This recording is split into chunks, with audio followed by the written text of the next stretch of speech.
बहुत समय पहले एक गांव में एक धनी जमींदार रहता था जिसकी दौलत का कोई और छोर नहीं था।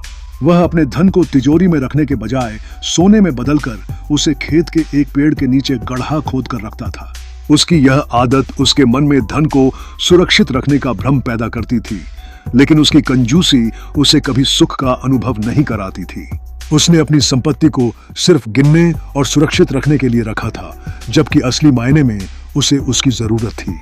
एक दिन एक चतुर चोर ने उसे खेत में ऐसा करते देखा और उसकी आदतों का लाभ उठाने का प्लान बनाया। चोर ने उसे जाते ही गड्ढा खोदकर सारा सोना चुरा लिया। अगले दिन जब जमींदार अपने धन की गिनती करने आया तो वहां केवल एक खाली गड्ढा बाकी था। उस पर उसने जोर जोर से रोना शुरू कर दिया। उसकी चीखें अन्य ग्रामीणों को भी सुनाई दी। उसी वक्त एक राहगीर वहां से गुजरा और कंजूस से पूछा कि ऐसा क्या हुआ कि वह इतनी परेशानी में है। कंजूस ने अपनी मुसीबत बताते हुए कहा कि उसका सारा सोना चोर ले गया है।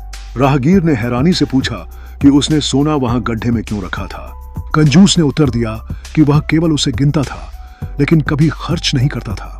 राहगीर ने उस पर मुस्कुराते हुए कुछ कंकड़ उठाए और गड्ढे में डाल दिए। उन्होंने कहा कि अब इन्हें ही अपना सोना समझो। जब तुम उनका उपयोग नहीं करते तो इनका वहां होना भी बेकार है। असली धन वही है जो जरूरत के समय काम आए।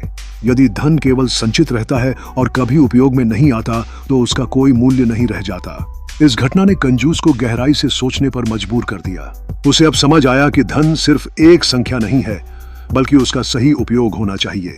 उस दिन से उसने न केवल अपने धन का मूल्य समझा, बल्कि यह भी सीखा कि सबसे बड़ा धन वही है जो हमें खुशियों और जरूरतों में सहारा दे।